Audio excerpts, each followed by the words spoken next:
So I'm excited that we get to spend that time with Jesus and excited to spend this time with you guys in worship as well. So I have a few announcements before we begin. This weekend, we have a packed weekend filled with many different wonderful things that we're going to be discussing and looking over. I want to introduce you really quickly to our speakers this weekend. We have Pastor Aaron Cruz. He's in the back over there. Just give us a wave, Pastor Aaron Cruz. And then Dr. Katie Cruz, right over there in the back as well, who will be speaking tonight. The Cruzes are coming from California, all the way from California. Dr. Katie Cruz, who you'll be hearing from tonight, has a doctorate in clinical psychology and currently works at Beautiful Minds Clinic in California. And so she serves there doing great work. And so she's here to share some great information with you. And we're really looking forward to hearing that wonderful information for this evening as we focus on building relationships. Tomorrow as well, we'll be hearing from Pastor Aaron Cruz. Pastor Aaron Cruz comes from California as well with his wife. They're married. I don't know if I mentioned that part. That's why they have the same last name. In case you thought they were brothers and sisters, no, they are married. So they are married indeed. And so they're both coming from California. Pastor Aaron Cruz currently serves as the youth and young adult pastor at Granite Bay SDA Church. And so he'll be sharing with us for the 11 o'clock service time here in this room. And so please make sure you join us as well. I'm going to run through a few things for this weekend so that you are aware in case you don't have the schedule or aren't aware of it. Tonight, we're obviously meeting. Tomorrow, we'll meet at 10 a.m. to do our Sabbath School session or our first session together. And that will be with Dr. Katie Cruz as we discuss forgiveness and boundaries. For the 11 a.m. service, we have Pastor Aaron Cruz, who will be sharing on trauma at the tree. So that sounds exciting. I'm looking forward to that. In the afternoon, join us for lunch because there's going to be a lot of stuff we're doing. So join us for the morning. Don't go home. Just bring a cot. You should have brought a cot tonight. Took a nap in the back, but join us for the full time. We're having lunch downstairs in the fellowship hall, so please join us for that. At 2:30, Katie Cruz and Aaron Cruz will be sharing separately, so we'll be doing men's session and a women's session as well. And so we'll be looking at those two areas separately, and we'll tell you where those are all located tomorrow as well.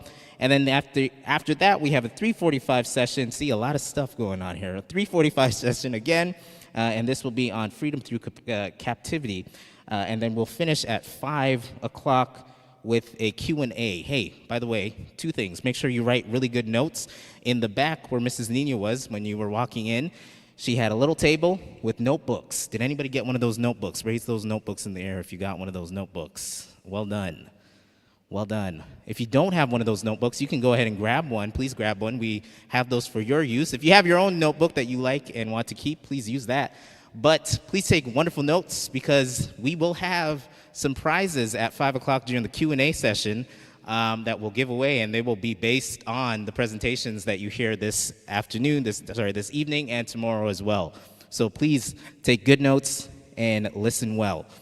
The final thing that I want to share with you is if you are visiting or if you'd like a little bit more information about what we do here on our campus, here at the church, at Highland View Church, you can go ahead and fill out this wonderful card, your name, your phone number, your email. None of those are mandatory, but if you want us to get to know you, and we want to get to know you because we're happy to have you here, you can just fill that out. And then also, here on the bottom, there's a prayer request box and questions. So if you want to fill that out and then drop it, fold it, drop it in the basket that's right outside of these doors, we will get back to you. Our team will get back to you. We're looking forward to having you here this weekend. Friends, if you don't mind, I'm going to begin. I've talked a lot. I feel like I just did a sermon, but we're going to have a word of prayer, and then we're going to get into our service this evening. Dear Heavenly Father, I thank you so much that we're able to come into your place. I ask that you send your Spirit to guide us, and I ask that all distractions will be removed so that we can hear a message for you today. Thank you so much for everything you've done for us. In your name I pray. Amen.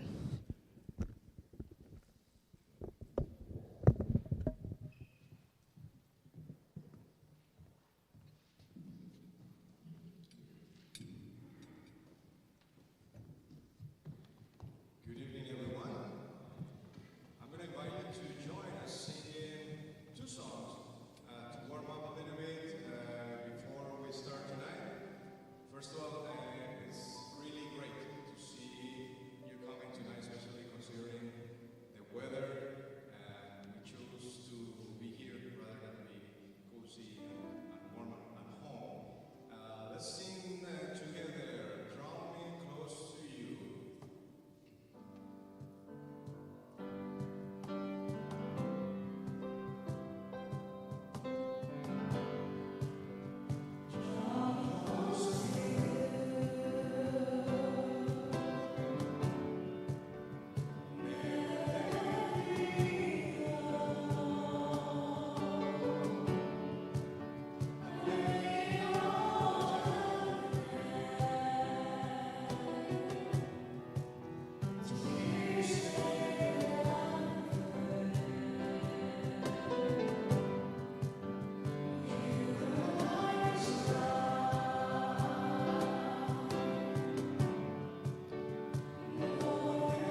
never let me go. I lay it all down again to hear you say that I'm your friend. You are my design.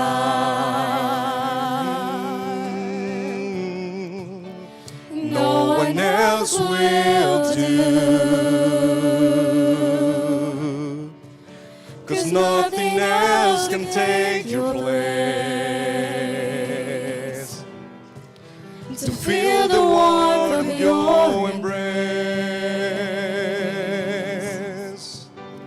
Help me find a way to bring me back to you.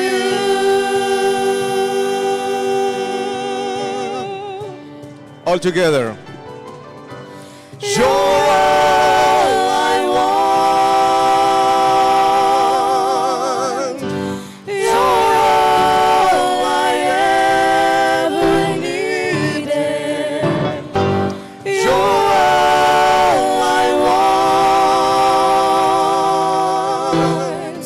Help me know you are near. You're all I want. You're all I've ever needed. You're all I want. Help me know you are near. Help me know you are near.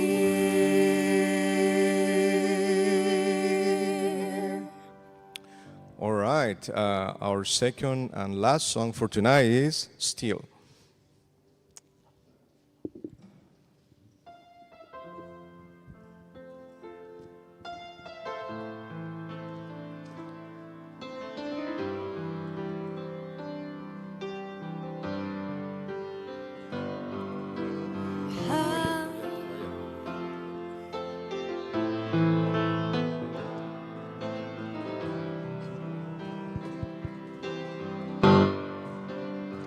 Sing together. Hide me now under your wings. Cover me within your mighty hand. When the oceans rise and thunders roar, I will soar with you above the storm. Father, you are king over the flood. I will be still and know you are God.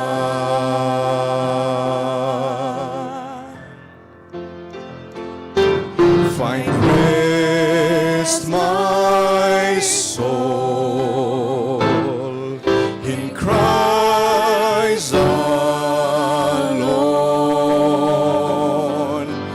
Know His power in quietness and throes.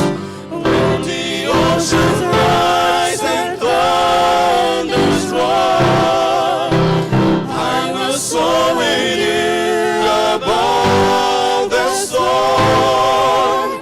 Father, you are king over the flood. I will be still and know you. One more time, the chorus. When the oceans rise and thunders roar, I will soar with you above the storm. Father, you are king over the flood. I will be still and know you are God. I will be still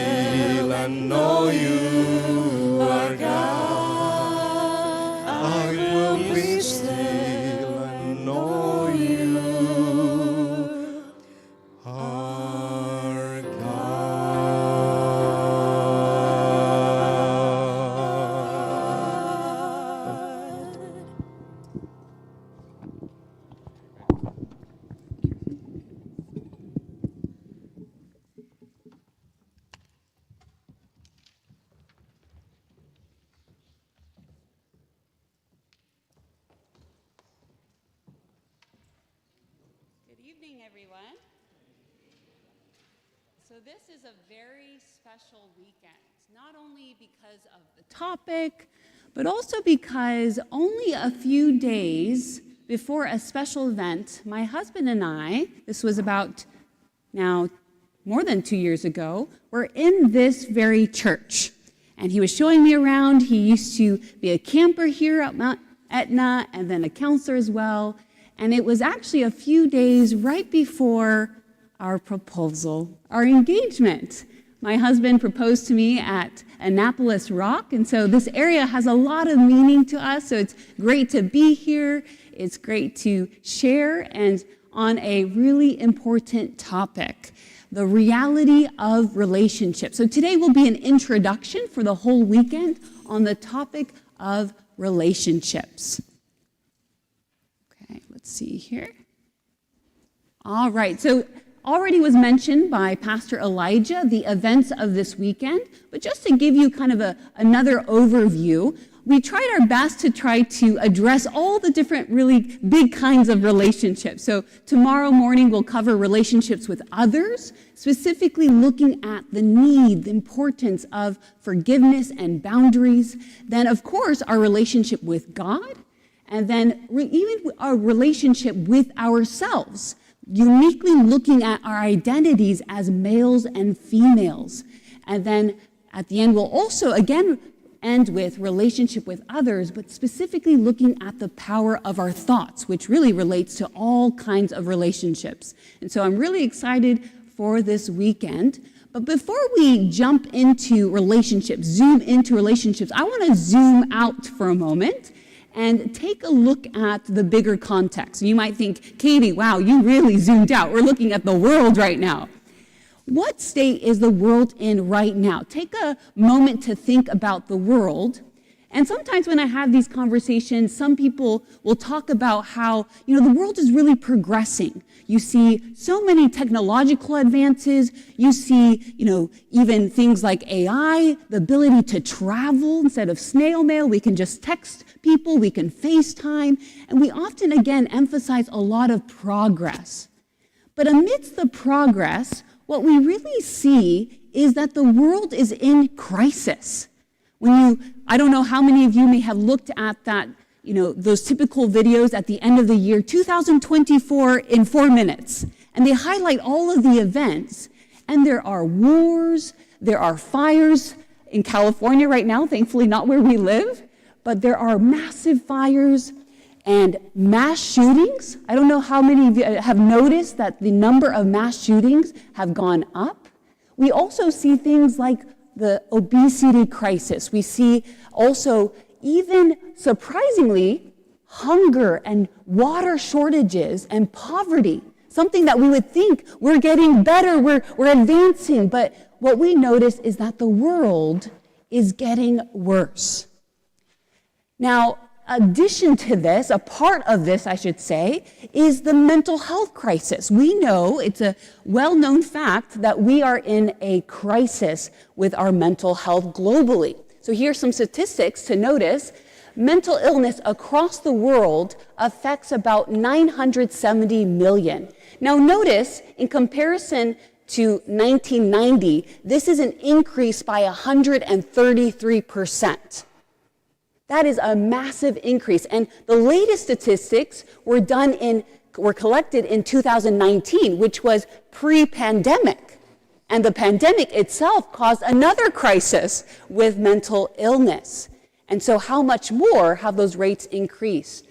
Now, not only in general do we struggle with mental health, but looking at across the lifespan, everyone will suffer. 1 out of 2, I should say, will experience mental illness in their lifetime. That's 50% globally. Top diagnoses are depression and anxiety. And even to the severity of it, we notice that there are many people dying by suicide, 720,000, and that's not including those who attempt suicide. We are in a crisis globally and with our mental health. So why is this world in crisis? And you might be thinking, Katie, aren't we supposed to be talking about relationships? You'll see how it's connected. One of the reasons why this world is in crisis is because of this idea that is found in the Bible called the Great Controversy. By show of hands, who here is familiar with the Great Controversy? Just to get an idea. Okay, a lot of you. Now, some of you may not know it by name, but it's basically the fight between good and evil. And I want to talk a little bit about this to give us, again, this context to our relationships. There is a fight between good and evil. We see this in Ephesians 6, and it's really important, this verse, and it's similar to a verse found in 1 Corinthians, for we do not wrestle, that means fight or battle or war, against flesh and blood, but against principalities, against powers, against the rulers of the darkness of this age, against spiritual hosts of wickedness in the heavenly places. What this is saying is sometimes we think our problems are just problems, but there's a bigger picture. There is a war behind these crises, and there is a war behind our relationships. We see in Revelation chapter 12 how this war started. It started in heaven between God and Satan, and what we notice at the end there is that this war gets transferred to the earth. Notice there in the highlighted, woe to the inhabitants of the earth and the sea, for the devil has come down to you having great wrath, because he knows that he has a short time. And then we know, in further description of who this Satan is, that he's a thief that does not come except to steal, kill, and destroy. What is he stealing? What is he killing? How is he destroying? So to summarize, there's Satan and God as the main characters, but then we too become main characters. And this war is an attack on God's character. And what is God's character? We can see that in 1 John 4:8. Does anyone know? Yes, God is love. And so if God is the originator of love, if he's the originator of relationships, so in Genesis, it says that he made us in his image, male and female. He created marriage. He created sexuality. God is the originator of love and relationships. And so Satan wants to attack God by attacking love. The Great Controversy, sometimes we just think about it from a spiritual perspective, but he is attacking love and relationships. And so this is the context of why we struggle in our world today. And when you think about these disasters and mass shootings, it really at the heart of these problems are our relationships. Now let's look a little closer. Is there really an attack on relationships? Let's look at the statistics of marriage. We compare 2023 to 1970, and the rates of marriage are going down. 31% to 77%. So not only are less people getting married, but also getting married later. Have you noticed that? So the average age used to be 22, so early 20s, and now it's kind of early 30s. Infidelity rates, they range from 15 to 45%. Porn use increases marital infidelity by 300%. And there's even a pandemic of pornography use. 1 in 3 women and 1 in 10 men experience interpersonal relationship violence, including domestic violence. So not only are we getting married less, but we're also having very terrible relationships, very terrible marriage with infidelity and violence. Divorce rates, many of you have heard this statistic. It's something that we quote a lot. 40 to 50% of marriages end in divorce. Now that number increases as your second and third and fourth marriage. Notice for the second marriage, it increases to 60 or 67%. What's so sad about this is 50% of children will experience divorce in their family. Divorce rates spiked during the COVID-19 pandemic. There's a lot of major issues with domestic violence during COVID. And then what's interesting though, we see that divorce rate overall is decreasing. Good news, right? No, because actually the reason why it's decreasing is people are choosing not to get married and instead cohabitate. So singleness is on the rise. 38 million people single in 2023 compared to 9 million in 1967.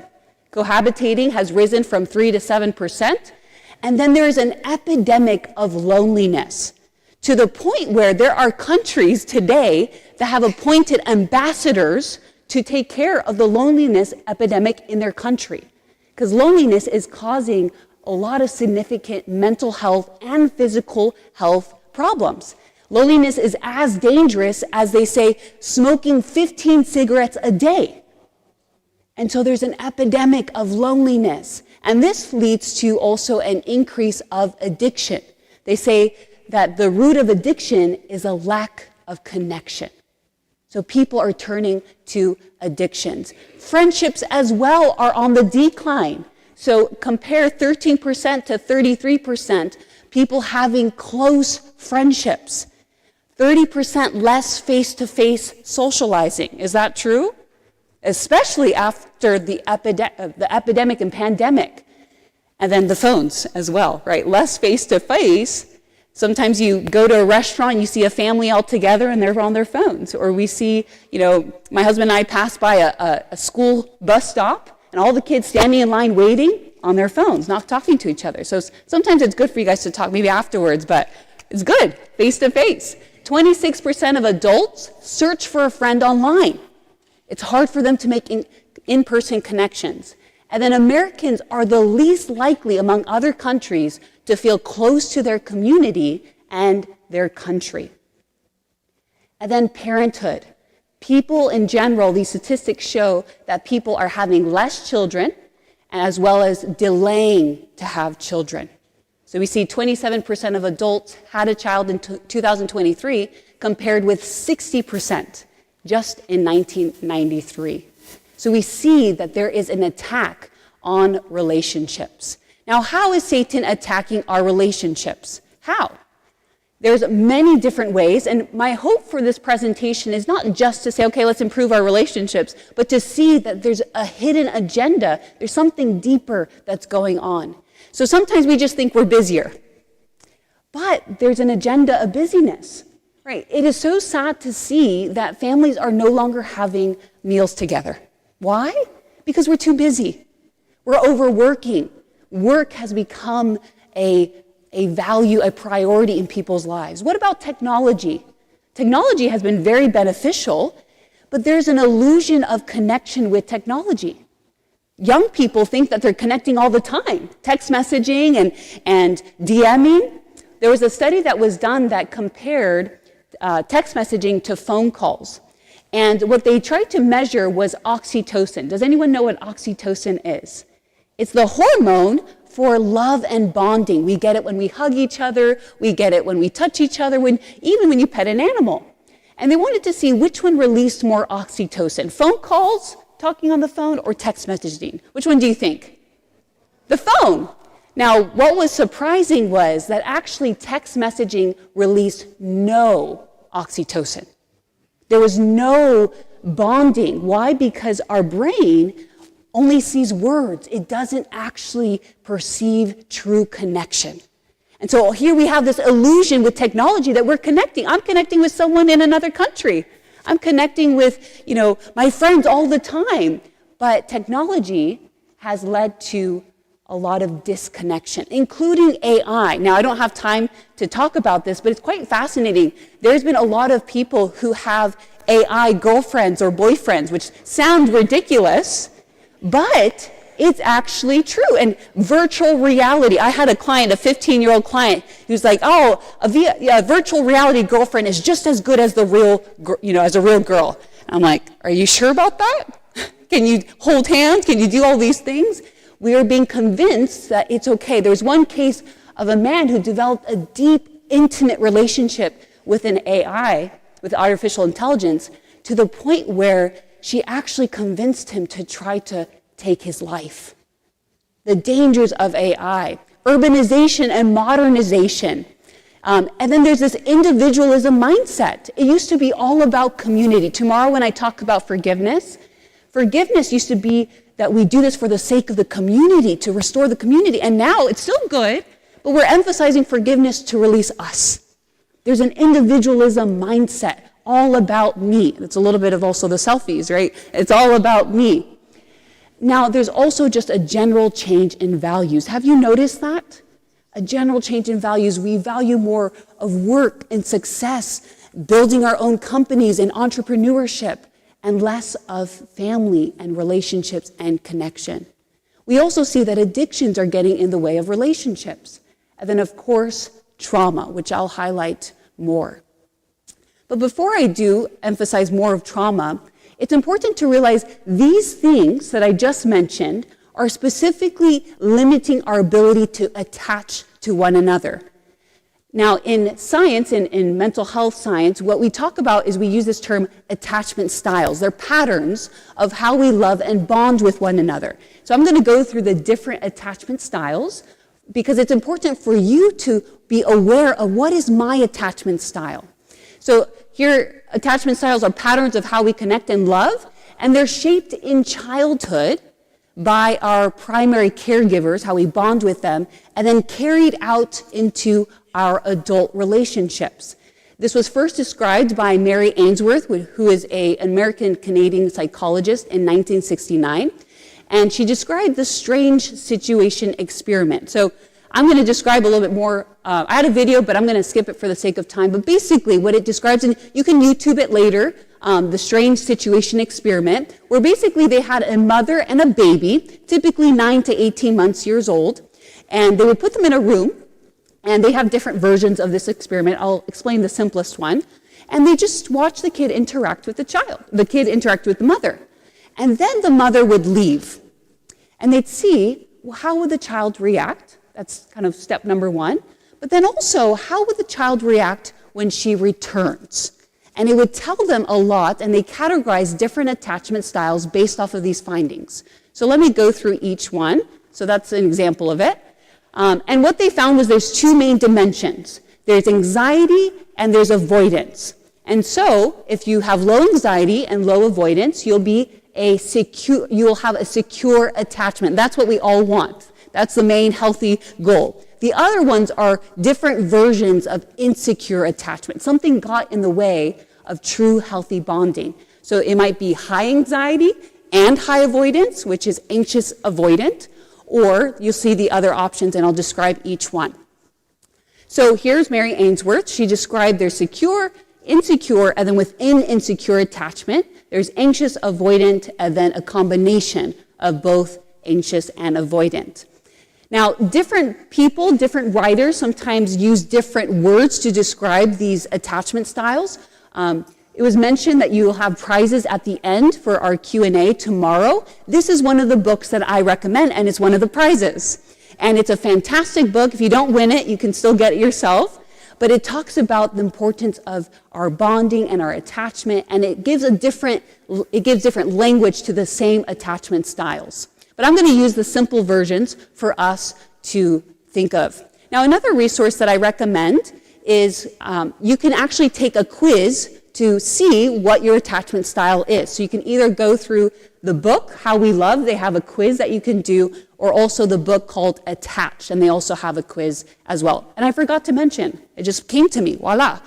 Our slides, both my slides and my husband's slides, will be available to you all. And so it'll be a PDF version, so you can review these things as well afterwards. So that way you can just kind of soak in the material, so you have all of our slides at the end of the weekend as well.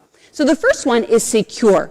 So what they notice, this is in babies, the baby plays as well as engages with the toys. So there's a healthy balance of independence and dependence. So you'll notice this with kids. They'll go and play with the toy, and then they might bring the toy back to mom, show the toy. There's a good connection, but also disconnection.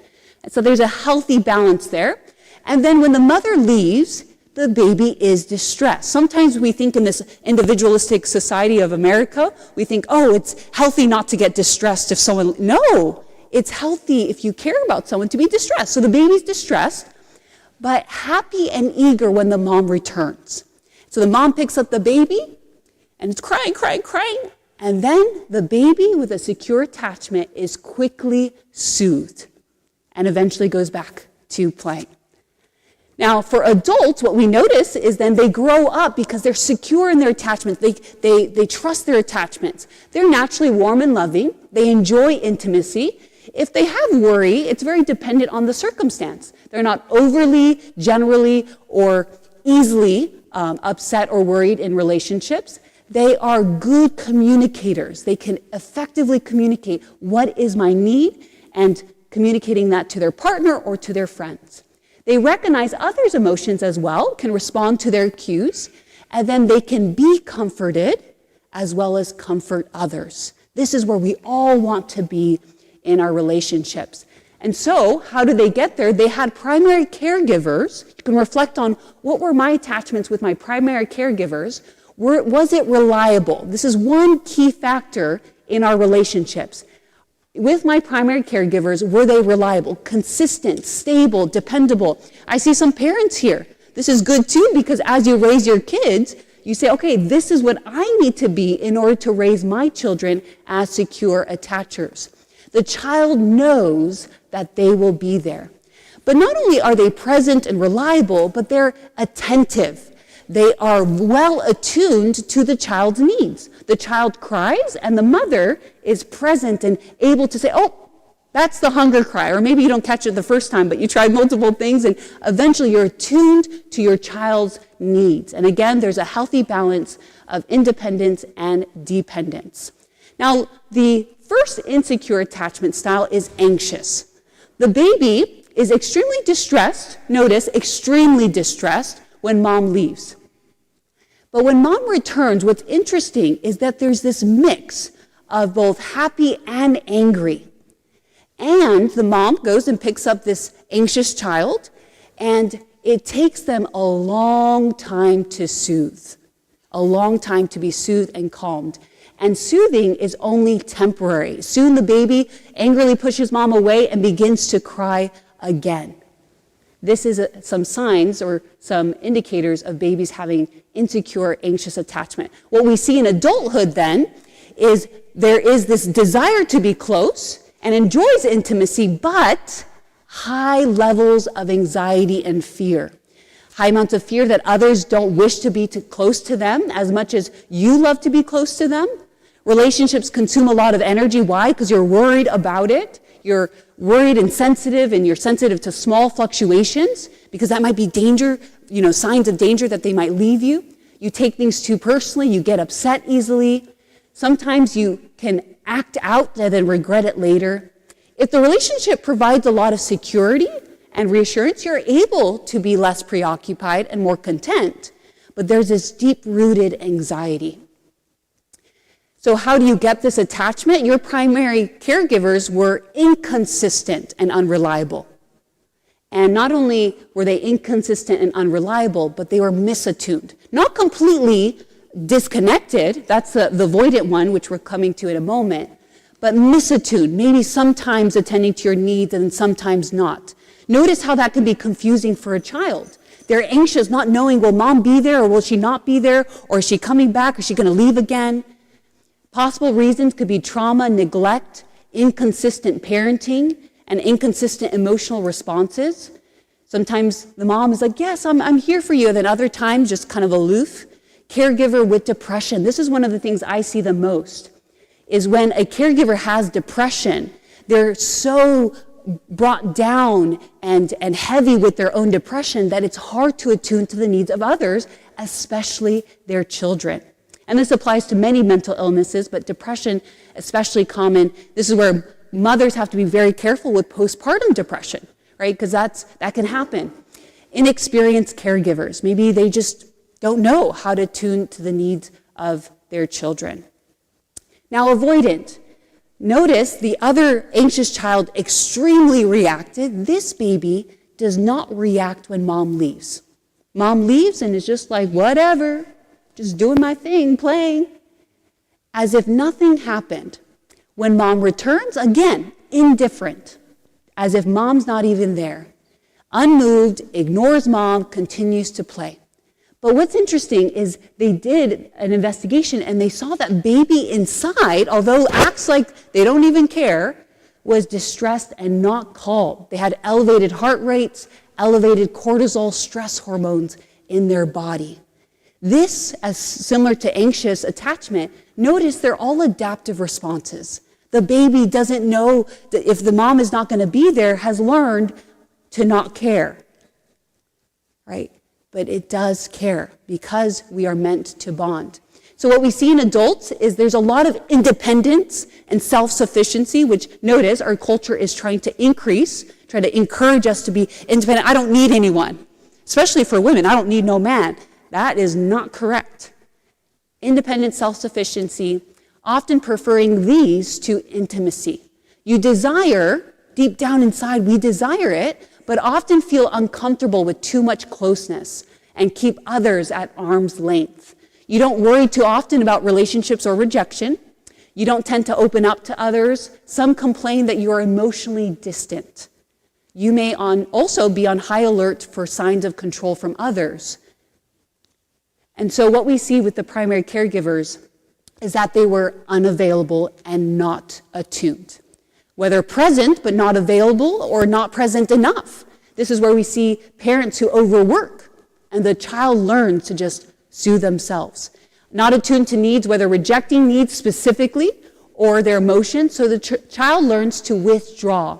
This is so sad, and learns to soothe themselves, right? They have to do something. Out of fear of rejection or the unknown, child has learned to self-protect by avoiding closeness. And notice this, how we bond then projects onto our adult relationships.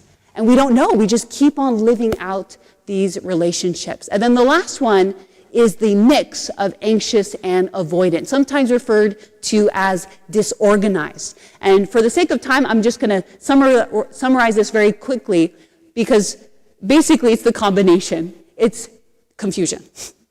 It's both avoidance and closeness. Notice there in bold, baby is not able to be calmed and instead demonstrates mixed feelings, unpredictable, contradictory, and fearful behavior. For example, they might be clingy and wanting comfort, and then all of a sudden be distant and afraid. They might run towards mom and then start hitting her or run away. They can also show erratic or incoherent reactions such as banging their heads or freezing up in distress. This is the most severe attachment style because there was so much trauma that they are confused. We see this with adults. Again, this huge push and pull dynamic. If you have very volatile, very intense conflicts in your relationships, this may be you.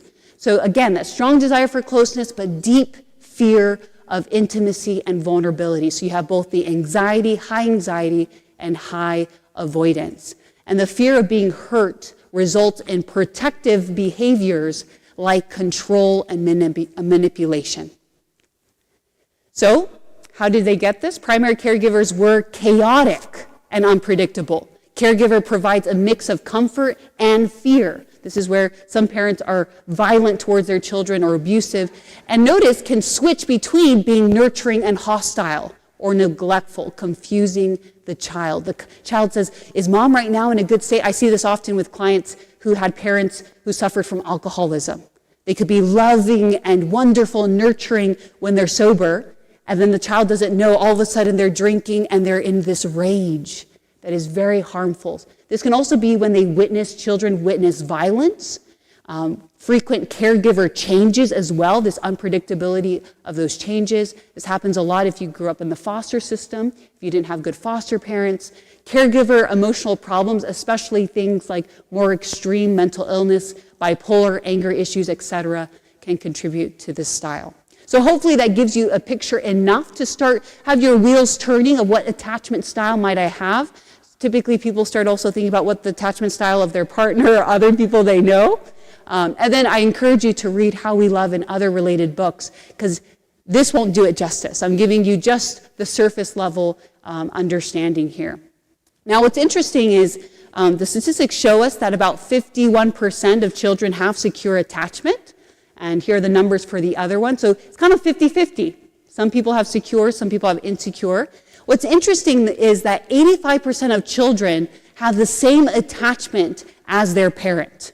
This is the generational effect often of us passing down, whether the good or the bad. 38% of adults believe they are secure, which is interesting, right? If 51% of children are secure and only 38% think that they are secure. And what we see though, again, this is the great controversy as we get near to the end of time, is that we see a decline in secure attachments. 15% decrease in secure attachment, and then the opposite is a spike, 56% spike in dismissive or avoidant attachment, and an 18% increase in the anxious style. Overall, we're becoming less and less secure attachers. Now, I want to talk a little bit about trauma for a moment. Trauma is actually my specialty. I love talking about trauma, but we wanted to make it more broad in relationships. But also, trauma often gets misdefined. Many times we only define it in a very severe and violent way, but trauma, we forget, includes things like neglect, includes things like emotional abuse. What research actually shows is what's more damaging to a child is not sexual abuse, it's emotional abuse. They have worse outcomes when there's constant emotional abuse. This is a quote by this book, The Boy Who Was Raised as a Dog. This is not one I recommend reading if you're not interested in trauma. It's basically a psychiatrist's notebook of different child cases of children who endured trauma, and one was a boy who was raised as a dog, literally raised in kennels and other things, mistreated. But he has really good insights into the impact of trauma on relationships. He says this: the most traumatic aspects of all disasters involve the shattering of human connections. That's the root of trauma. And this is especially true for children. Being harmed by the people who are supposed to love you, being abandoned by them, being robbed of the one-on-one relationships that allow you to feel safe and valued and to become humane. These are profoundly destructive experiences because humans are inescapably social beings. That's how God created us. The worst catastrophes that can befall us inevitably involve relational loss. That's the root of trauma. That's the root of why trauma is so impactful and detrimental in our lives. Here are some statistics to recognize how prevalent trauma is. A lot of times we talk about it as if it's only happening to a minority. It's actually a large percentage of people. Notice more than 2/3 of children reported at least one traumatic event by age 16, 2/3. 1 in 3 girls and 1 in 6 boys are abused before 18. 26% of children will experience or witness a traumatic event before they turn 4. And then a report of abuse is made every 10 seconds. And those are the reports, right? Imagine those that are not being reported. Every 9 minutes, a child is sexually assaulted. 4 in 10 children were physically assaulted during the past year. And this one's so sad. In 2019, almost 2,000 children died of abuse and neglect. That's 5 every day. That's the severity of abuse to the point of death. There was a Netflix series, I think Gabriel Hernandez, or it was this very famous case that was taken to court, actually prosecuting social workers for not reporting because this boy had died from abuse. And that it doesn't end there. Many people will experience trauma in adulthood. About 6 of 10 men and 5 of 10 women experience at least one trauma in their lives. Women typically experience more sexual assault and childhood abuse. Men typically experience ones of accidents, physical assault, combat disaster, or witness death or injury. And then someone is sexually assaulted every 73 seconds. That's 1.3 women are forcibly raped each minute. That's 78 an hour, 2,000 a day, and almost 700,000 a year. Trauma is very, very common. So why is Satan attacking our relationships? Why trauma? Notice this is another popular book for trauma. Being able to feel safe with other people is probably the single most important aspect of mental health. Safe connections are fundamental to what? Meaningful and satisfying lives. Right? Why is Satan attacking our relationships? Because it's fundamental to who we are. It's necessary for a meaningful and satisfying life, to have an abundant life. When we look at the impact of trauma, the impact of rupturing relationships, what we see is that it has a drastic effect on every single part of our health. What's fascinating, there's a lot of research now that shows the impact of trauma on our physical health. So here's just a summary. You have lower immune system, cardiac issues, GI issues, osteoporosis. You're like, what? My bones are affected by trauma? Yes. Respiratory difficulties and even premature death. People who have experienced trauma typically live shorter lives. We see an impact on mental health, which is obvious, higher rates of mental illness, social health, which we'll touch in a moment, and even spiritual health, which Pastor Aaron will cover tomorrow. Satan knows that this is the single way to attack us as humans, is to attack our relationships. So let's look at social health for a moment. Many of you have heard this quote before: hurt people hurt people. So if you think about that, if Satan attacks us, then we will hurt others, and it continues and it continues.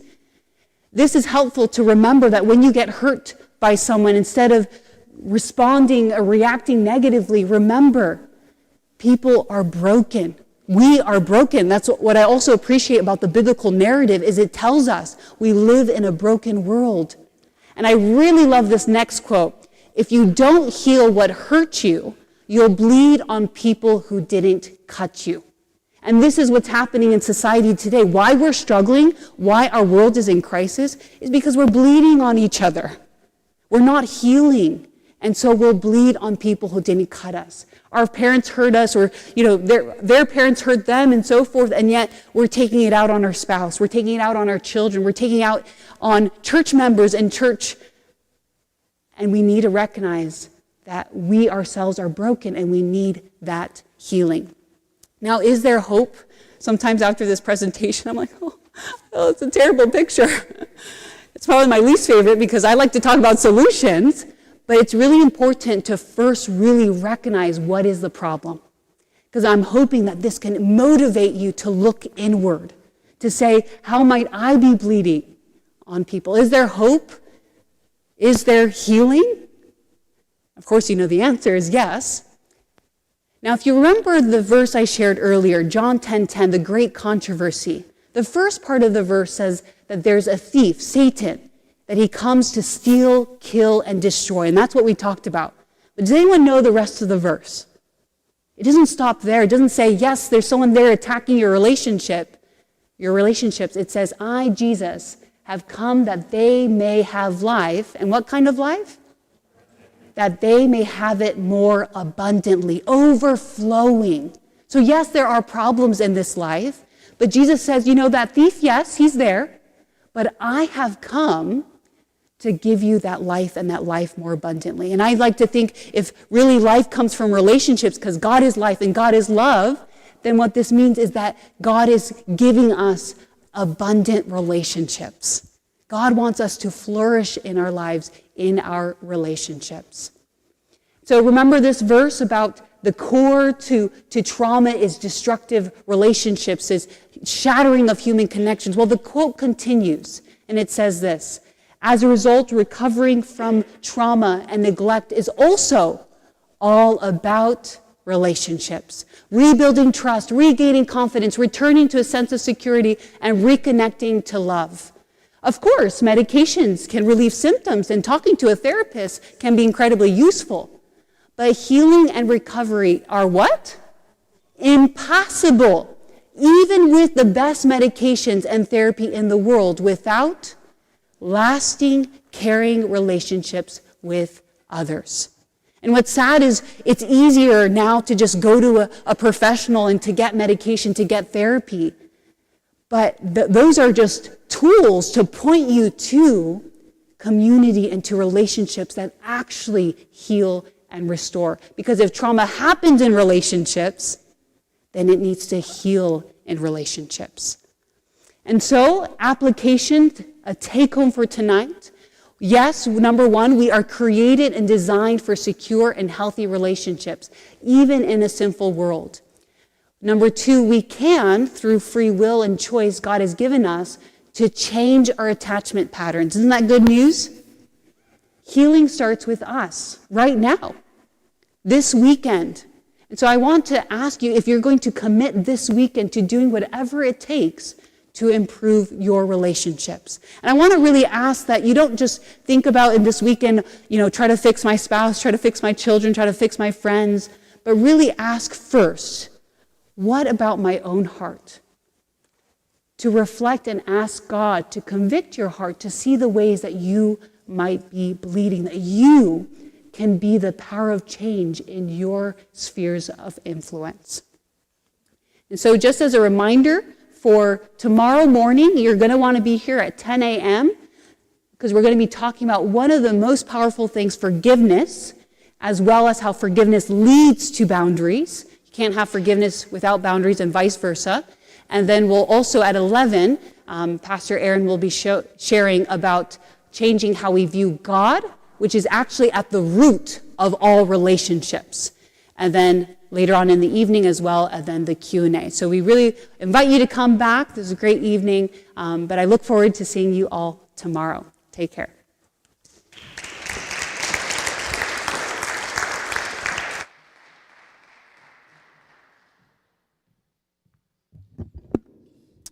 Were you blessed? Great. Were you encouraged? Awesome. Are you coming back tomorrow? I know I'm going to be here tomorrow. I have to be here, but I'm excited to be here tomorrow. So that's even better.